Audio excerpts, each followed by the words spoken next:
Girl, what is wrong with you? Casey Anthony. Does Casey Anthony remind anyone else of Janelle Evans from Teen Mom? Just like dead behind the eyes, sort of a stare. Doesn't understand how to read a room. No shame, no empathy, no nothing, right? That's what I get when I see this girl, just blank and like cold. So Casey Anthony, who got away with allegedly deleting her child, and while her child was allegedly missing, even though she probably knew that her daughter had, passed at this point, she was partying it up, all sorts of things, not having a care in the world. She was tattooing like Bella Vida on her arm as if life is great, right?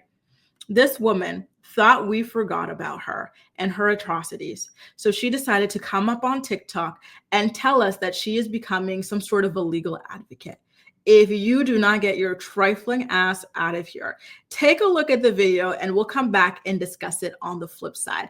Spoiler alert, TikTok did not take too kindly. She had to block her comments, you guys. Everybody stitched that video, ran her. They've been trying to run her off that damn app, and I think they will eventually succeed. For now, her comments are shut. Take a look and you'll see why.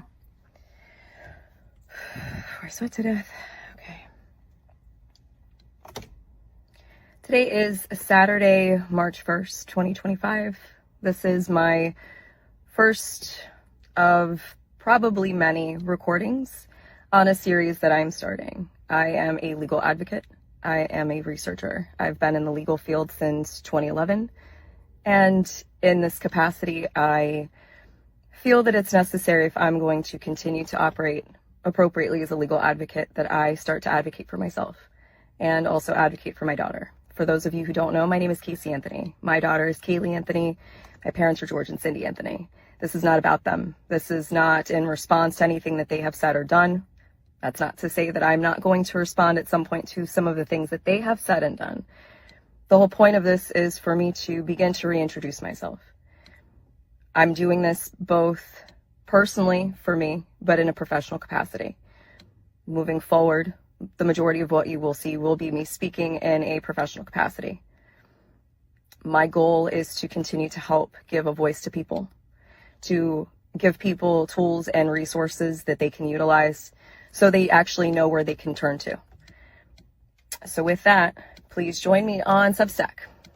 If you have questions, I will set up an email address where we can correspond directly. Up until this point, that has never happened.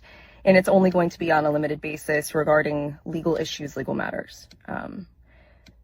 One of the main reasons that I'm doing this, there are people close to me who have been targeted and attacked recently. There are also people close to me who have had some recent things occur. And when necessary, people needed to step up, myself included. So as a proponent for the LGBTQ community, for our legal community, women's rights, I feel that it's important that I use this platform that was thrust upon me and now look at as a blessing as opposed to the curse that it has been since 2008.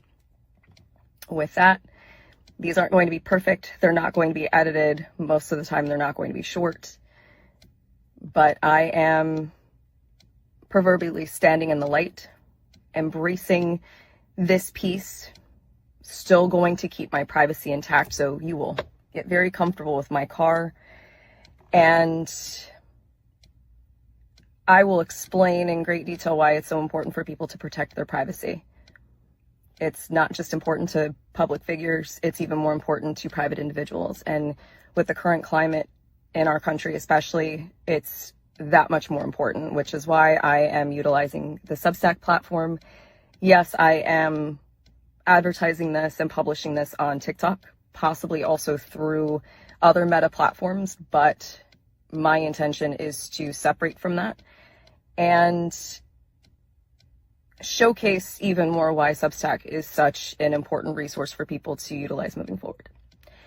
Anyway, I appreciate your time, and we'll see how this goes.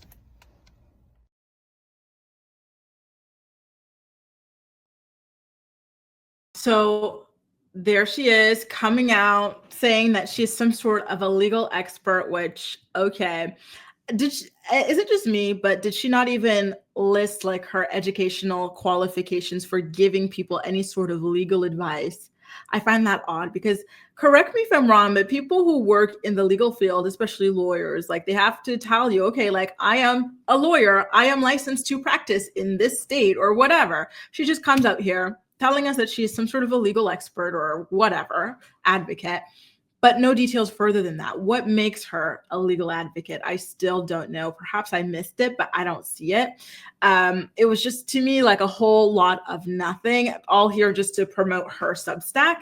And I still find her to be just so cold. You know, I thought that it would have been nice for her to reintroduce herself at the very least, saying something about her daughter, or I don't know, something, but just to come up here, suddenly becoming a legal expert with no real background or whatever to speak of, and demanding we follow your Substack. I don't get it. I really don't get it. Right. And I agree with what you guys are saying here, right? Which is like, okay, like, what are you going to teach us? How to get away with red rum or what? Not cool. I don't know. Her vibe is just off. Her vibe was off. I don't like, I would have liked to, you know what? It could have been nice for her to say, hey, something, is she still going with the victim act, right? That she didn't know what happened to her daughter, right? Like say something like, hey, my name is Casey Anthony.